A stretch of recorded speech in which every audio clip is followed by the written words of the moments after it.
ബീഫിൻ്റെ കൊട്ടും കൊള്ളി ഇട്ടിട്ടുള്ള ഒരു കറിയാണ് ഉണ്ടാക്കാൻ പോകുന്നത്. ഒരു കൊള്ളി എടുക്കുക, എന്നിട്ട് കൊള്ളീനെ മുറിച്ചിട്ട് ഇങ്ങനെ വെച്ചിട്ട് അതിൻ്റെ തൊലിയെല്ലാം എടുത്തിട്ട് പീസ് പീസാക്കിയിട്ട് കയറ്റി വെക്കുക. എന്നിട്ട് ഒരു ചട്ടിയിലിട്ടിട്ട് ഉപ്പും മഞ്ഞൾപ്പൊടിയും വെള്ളവും കൂട്ടിയിട്ട് കൊള്ളീനെ മാത്രമായിട്ടൊന്ന് വേവിപ്പിച്ചിട്ട് എടുക്കുക. ഇനി മസാലയ്ക്ക് വേണ്ടിയിട്ട് ഒരു ഉരുളിയിൽ ഇഞ്ചി, വെളുത്തുള്ളി, പച്ചമുളക്, പിന്നെ ഗ്രാമ്പു, ജീരകം, പിന്നെ കുരുമുളക്, കറിച്ചപ്പലെല്ലാം ഇട്ടിട്ട് പാങ്ങല കുത്തിയിട്ട് ഞെരിച്ചിട്ട് വെക്കാം. ഇനി ബീഫിൻ്റെ കുറച്ച് കൊട്ടെടുത്തിട്ട് വെള്ളത്തിലിട്ടിട്ട് പാങ്ങല കയറ്റെടുത്തിട്ട് കുക്കറിലിട്ടിട്ട് ഉപ്പും മഞ്ഞൾപ്പൊടിയും കുരുമുളക് പൊടിയും വെള്ളവും കൂട്ടിയിട്ട് വിസിലടുപ്പിച്ചിട്ട് വേവിപ്പിച്ചിട്ട് എടുക്കാം. അപ്പോൾ ഇനി ഇതിലേക്ക് മസാല ആക്കുന്ന പരിപാടിയാണ്. ഇനി എണ്ണ ചൂടാകുമ്പോൾ ഉള്ളി മുറിച്ചത് ഇടുക, എന്നിട്ടൊന്ന് ബാട്ടിയിട്ട് ഫ്രൈ ആക്കിയിട്ട് എടുക്കുക. അപ്പോഴേക്ക് ഫ്രൈ ആയിട്ട് വരുമ്പോൾ തക്കാളി മുറിച്ചതിനെ ഇടുക, പിന്നെ ഈ വെളുത്തുള്ളി ഇഞ്ചിയെല്ലാം കുത്തിയിട്ട് വെച്ചിട്ട് അതിനെ ഇടുക. അതിനെ ഇട്ടിട്ട് ഒന്ന് ഇളക്കിയിട്ട് കൊടുക്കുക പാങ്ങല.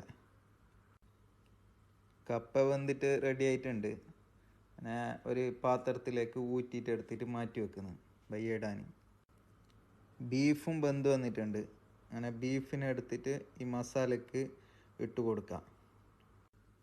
ഇനി ഒരു ഫ്രൈസ് പാൻ എടുത്തിട്ട് ഇതിലേക്ക് വേണ്ടിയിട്ട് മുളക് പൊടി, മല്ലിപ്പൊടി, ഗരം മസാല എല്ലാം ഇട്ടിട്ട് ഒന്ന് വറുത്തെടുത്തിട്ട് ഇതിലേക്ക് ഇട്ട് കൊടുക്കാം.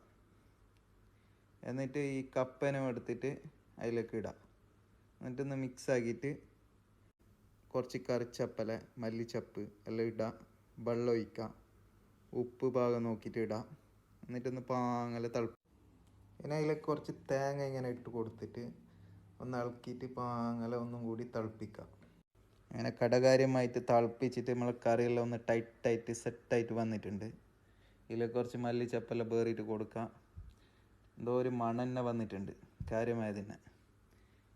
അപ്പോൾ ഇതിലേക്ക് തിന്നാൻ പൊറോട്ട ചൂടാക്കുന്ന പരിപാടിയാണ്.